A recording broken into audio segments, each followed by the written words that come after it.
Welcome to Big Daddy Storytime. We're reading from Walt Disney's The Great Mouse Detective. One rainy evening, Dr. David Q. Dawson, just back in from London from years out of England, was looking for a place to stay. Hearing an odd noise coming from an alley, he went to investigate. "Oh my," he said, seeing a sobbing girl. "Are you all right, my dear?" The girl shook her head. "Come on, dry those eyes," said Dawson, lending her his handkerchief. "Tell me, what's troubling you?" "I'm lost," said the girl. "I'm trying to find the famous detective, Basil of Baker Street." "There, there, there. Well, I don't know any Basil, but I do remember where Baker Street is. Just come with me. We'll find this chap together." Dawson and the girl were let into Basil's flat by his housekeeper. While they were waiting for Basil to return, the door suddenly burst open and a fellow with a pistol raced into the room. "Who are you?" Dawson asked, alarmed. "Why, I'm Basil of Baker Street. Mr. Basil, I need your help," said the girl.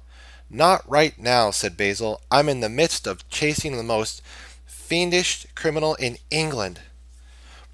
But my daddy's gone," pleaded the girl, removing a disguise he was wearing. Basil said, "I haven't time to look for lost fathers, Miss Flaversham, Olivia Flaversham, and I didn't lose him. He was taken by a bat." "Did you say bat?" asked Basil. "Did that bat have a broken wing?" "I don't know," said Olivia, but he had a peg leg." Suddenly Olivia screamed. A bat's face was peering in at the closest window. By the time they got outside, the bat was gone, but he had dropped his hat and he had left a trail of peg-legged footprints. "Wonderful," said Basil. "That bat, one Fidget by name, is employed by the very fiend I was chasing." "Why is that wonderful? Why is that wonderful?" said Olivia. "He stole my daddy." It is wonderful because," and Basil puffed out his chest, "we now have the clues we need to find your father. And not only will we find him, but we will catch up with Fidget's employer, none other than the notorious Professor Radigan. Why, at this very moment, Radigan may be plotting something unspeakable." Indeed, he was. In his secret hideout near the river, Radigan had assembled his gang of criminals. "My friends," he said with a wicked grin, "we are getting ready for the most evil scheme of my entire career. We are going to pay a special visit to the palace to help our beloved Mouse Queen of England celebrate her 50-year reign. It will be a night she'll never forget." And he continued in a boastful voice, "I'll finally be recognized as the greatest criminal mind of all time. Nothing can stand in my way, not even Basil of Baker Street."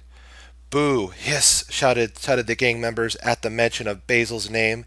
Then they gave Radigan a great big cheer.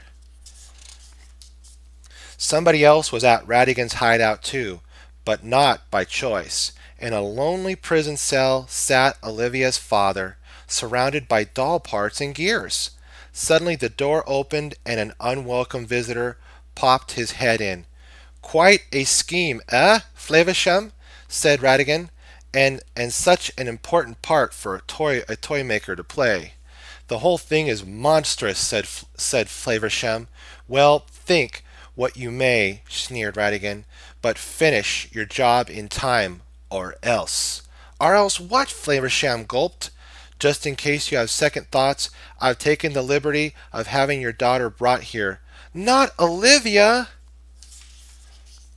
Meanwhile, inside a dark toy store, Fidget was also getting ready for Radigan's big night. He was busy stripping the uniforms off toy soldiers and stuffing them into a large sack. Pulling out a list, he started to read. "Get the following gears, tools, gears, girl, I didn't get the girl uniforms. I've got plenty of those. Just then Fidget heard a noise and saw something at the window. Basil had convinced Dawson to join him and Olivia on the search for her father, and with the help of their dog friend Toby, they had tracked Fidget to the toy store.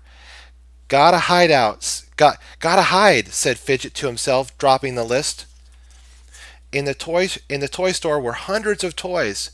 Just remember, said Basil to Dawson, Fidget may be hiding here, so be careful, and don't let Olivia out of your sight. As they looked for clues, they noticed the dolls with missing uniforms and gears. Dawson also found the list Fidget had dropped, but before he could show it to Basil, the toy store came to life. Wind-up toys were marching at them from everywhere. In the confusion, Fidget grabbed Olivia, popped her into a sack, and fled. Basil and Dawson were unable to stop him. Confound it, said Basil. I told you to watch the girl. Oh, never mind, old chap, he continued, seeing that Dawson was upset. We'll get her back.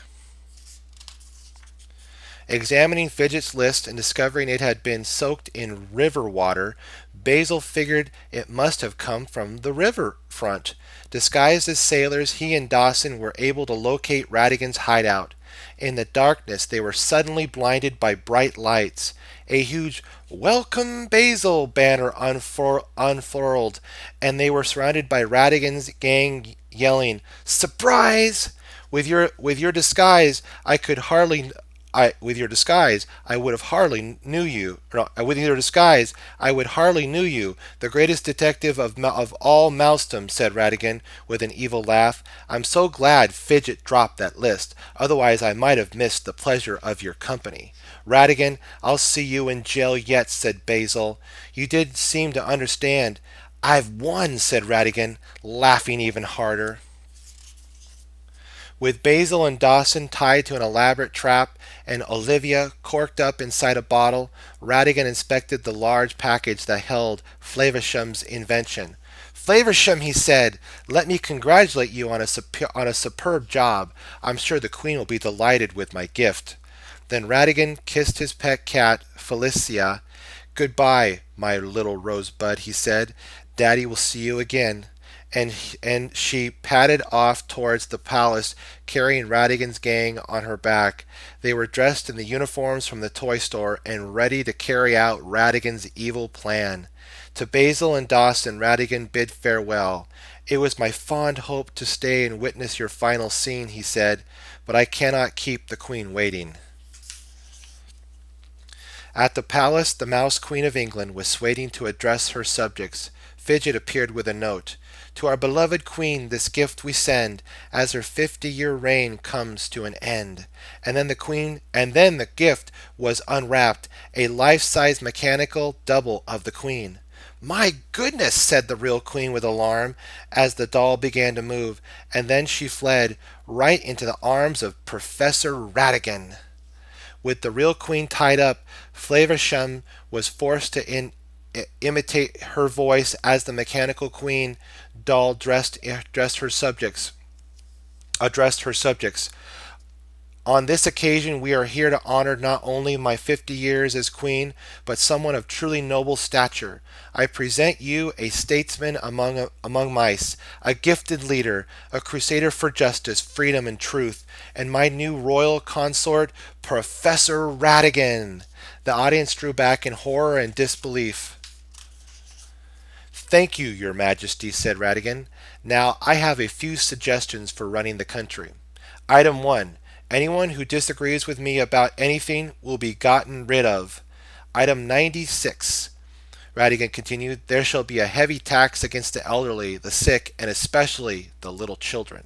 "That's ridiculous," shouted someone in the crowd. "Perhaps I haven't made myself clear," Radigan said. "I have the power. This is my kingdom, of course, with your permission, Your Majesty." Meanwhile, Basil, Dawson, and Olivia had escaped from Radigan's den and arrived at the palace. Rushing on stage, Basil shouted, "Arrest that fiend!" Radigan tried to escape, but Basil finally caught up with him and ended his life of crime. The Queen honored Basil for his bravery and service to the crown. Back at Baker Street, Olivia and her father bid Basil a thankful goodbye, but Dawson stayed on. Although they had many cases together, Dawson always looked back with special fondness on that first one, his introduction to the most brilliant mouse he had ever known, Basil of Baker Street.